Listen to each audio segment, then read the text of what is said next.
Salutations, vous l'avez réclamé à corps et à cri, voilà le retour des bébétopédies. Ouais, bon, j'exagère peut-être un petit peu, mais en général, vos retours sont plutôt positifs et j'en suis ravie. Merci. Alors certes, Animal Crossing ne passionne plus autant les foules qu'à sa sortie il y a plus d'1 an, et moi aussi, je m'y connecte plus tous les jours parce qu'au bout d'un moment, on tourne un petit peu en rond. Mais il y a une mise à jour et un DLC qui arrive là. Si ça se trouve, au moment où vous voyez cette vidéo, c'est même déjà sorti. Peut-être que ça va raviver la passion. Alors vous qui êtes dans le futur par rapport à moi qui tourne cet épisode, c'est bien ou pas ? Bref, DLC ou pas DLC, mise à jour ou pas mise à jour, il y a quand même un truc dans ce jeu dont je ne me lasse pas, c'est faire une petite session de pêche ou de chasse aux insectes, attraper un animal et me dire « Eh, ça ferait un bon sujet d'épisode ça !» Et justement, lors de ma dernière visite sur mon île paradisiaque, j'ai piqué une tête et j'ai remonté à la surface un animal à la silhouette facilement reconnaissable, un oursin.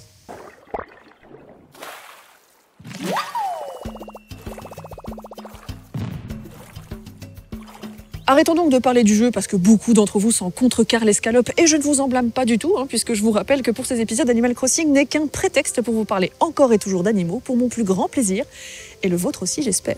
Donc les oursins sont des animaux qui font partie de l'embranchement des échinodermes auxquels appartiennent d'autres animaux bien connus, comme par exemple les étoiles de mer. Les animaux de cet embranchement, entre autres caractéristiques, ont une symétrie pentaradiée, à savoir une structure à symétrie centrale d'ordre 5. À titre de comparaison, chez nous et chez la majorité des autres animaux, en fait, on est plus sur une symétrie axiale avec les membres par paire de chaque côté et à l'intérieur des organes, la plupart du temps par deux aussi, et bien rangés de chaque côté de cet axe de symétrie. Nous sommes ce que l'on appelle des organismes bilatériens. Eh bien, chez les échinodermes, c'est complètement différent et ça se voit particulièrement bien chez les étoiles de mer avec les espèces qui disposent de 5 bras. Chez les oursins, ça se remarque pas tout de suite parce que bon, c'est quand même une petite boule avec des petits piquants, mais ça se voit particulièrement sur leur endosquelette qui présente 5 rayons distincts. Cette structure interne rigide en carbonate de calcium chez les oursins est aussi appelée test. L'image que vous voyez là, c'est le test d'un oursin violet ou Paracentrotus lividus que l'on trouve dans la Méditerranée. C'est cette espèce qui est particulièrement appréciée pour ses qualités gustatives. Est-ce que c'est très utile du coup de préciser qu'à cause de la surpêche, leur population est en déclin ? Non. Non, c'est évidemment. Par contre, au-delà de l'aspect surpêche, tout ça, j'aimerais juste m'arrêter quelques instants sur le fait qu'on mange ces animaux. Honnêtement, j'aimerais savoir comment on en est arrivé là. À quel moment il y a une personne qui se dit « Tiens, ça a l'air appétissant ». Non mais, honnêtement, en plus, la bestiole, elle a tout fait pour éviter cette situation. Avec tous ces pics là, ça se voit quand même que c'est pas une invitation à rentrer dans son espace vital. C'est assez clair, non ? Bon, peut-être que le mec ou la nana s'est dit que ça ressemblait vaguement à une châtaigne, et franchement, les châtaignes cuites, c'est pas mal. Alors bon, il s'est dit pourquoi pas ça ? Ou alors, c'est le contraire, c'est parce qu'on mangeait déjà les oursins qu'on s'est dit que les châtaignes, fallait tenter. Parce que pareil, les châtaignes, ça donne pas envie comme ça. Non mais c'est vrai ça. Historiquement parlant, c'est lequel qui a été mangé en premier ? C'est les oursins ou les châtaignes ? Pardon, je me suis un petit peu perdue dans mes pensées. Bon, les piquants des oursins n'ont pas réussi à décourager les gloutons que nous sommes. C'est pourtant bel et bien leur fonction. Ces piquants qui protègent le corps de l'animal, que l'on appelle aussi des radioles, sont assez résistants, mais ne sont pas, comme on pourrait le croire, fixes, faisant des oursins des sortes de fléaux aquatiques très élaborés. Non, les piquants sont articulés, car en plus d'avoir ce rôle défensif pour l'animal, ces attributs leur servent aussi pour se déplacer. Une fonction locomotrice qu'elle partage avec les podia, des sortes de petits tubes mous qui peuvent se terminer par des petites plateformes collantes. Ces organes aident au déplacement de l'animal, mais peuvent aussi avoir un rôle sensoriel, ainsi que dans la respiration, ça dépend des espèces. Bon, depuis tout à l'heure, je vous montre des images d'oursins telles que la plupart d'entre nous les imaginent. On a tous en tête cette petite boule noire avec une myriade de piquants. Et c'est vrai, les oursins noirs sont comme ça. Sauf que, quand j'ai commencé à envisager de faire un épisode sur les oursins, au début, j'étais pas super emballée. Et puis, du coup, voici ce qui m'a convaincue de creuser la question. Ceci est un oursin, ceci est un oursin, ceci a la vache, ça aussi c'est un oursin, ça, c'est un oursin, ça c'est, ouais, ça aussi c'est un oursin, ça c'est un oursin, et ça c'est aussi un oursin. Les oursins, c'est en réalité plus de 950 espèces connues dans les mers et océans du globe, alors vous imaginez bien qu'il y a une grande diversité. Au niveau des couleurs, ça va du plus discret au plus voyant. Sur la forme, ça va de la sphère à des formes plus plates. Les radioles peuvent prendre plusieurs formes, plusieurs tailles et parfois même être absentes selon les espèces. Et la taille de ces animaux peut varier aussi, vous vous en doutez. La plupart des espèces d'oursins présentent des tailles du test allant de 5 cm à 10 cm de diamètre, mais certaines peuvent être plus impressionnantes, comme l'oursin rouge géant, qui est la plus grande espèce littorale connue, mesurant jusqu'à 20 cm sans les radioles.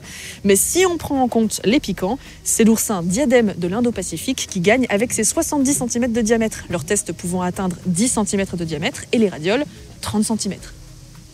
Au-delà de la diversité de formes et de tailles, il y a aussi la dangerosité de ces étranges créatures qui changent d'une espèce à l'autre. En effet, quand pour la plupart des espèces, la seule chose que l'on risque, c'est de se piquer sur une radiole, et encore, vu la tronche de certains spécimens, il existe tout de même des espèces avec lesquelles il faut encore moins rigoler, comme par exemple ce magnifique oursin qui ressemble à une boule d'orchidée. C'est très joli, mais ne vous avisez pas de vous en approcher, car l'effleurer pourrait vous mener à la tombe. Parce que oui, certaines espèces d'oursins sont venimeuses. C'est le cas de cette espèce, Toxopneus pileolus, ou oursin-fleur, le bien nommé. Cette espèce possède bien des radioles, mais elles sont noyées au milieu des podia et des sortes de corolles qui font penser à de petites fleurs auxquelles cet oursin doit son nom vernaculaire. Et même si ces éléments sont très jolis, ils ne sont pas là pour la déco. Ce sont en fait des pédicellaires, des petits organes de défense qui peuvent se fermer en pince à 3 morts et qui sont équipés de glandes à venin. Venin qui, par simple contact, peut être inoculé. La toxine contenue dans son venin est très puissante, voire mortelle pour l'humain, faisant de cette espèce la plus dangereuse de tous les oursins et même de tous les échinodermes, l'embranchement qui regroupe donc, entre autres, les étoiles de mer, les oursins et les concombres de mer, etc.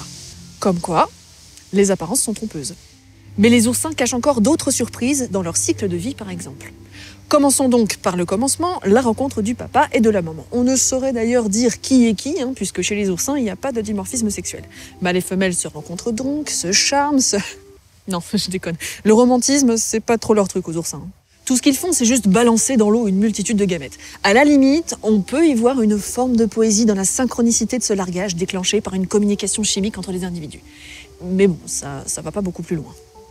Par la suite, les gamètes mâles et femelles vont donc fusionner et donner une multitude de larves qui vont passer par différentes formes, et ce, plus ou moins rapidement selon les espèces.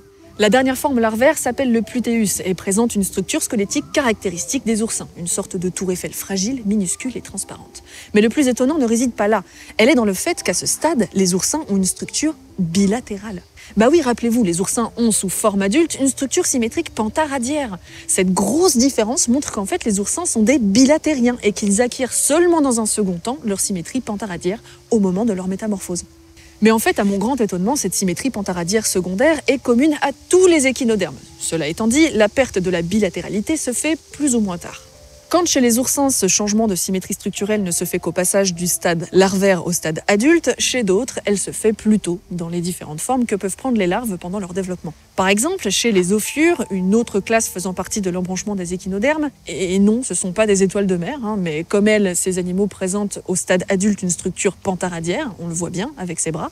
Pourtant, la première forme larvaire présente une structure bilatérale. Ce n'est qu'après que le schéma structurel de l'animal va changer pour devenir très clair au dernier stade larvaire planctonique. Et oui, tout à fait, je me suis écartée du sujet principal de cet épisode en parlant des ophiures, rien que pour vous montrer cette image. Non mais attendez, regardez quand même, regardez ce petit bébé ophiure trop mignon. On dirait une petite étoile kaléidoscopique, c'est trop chou.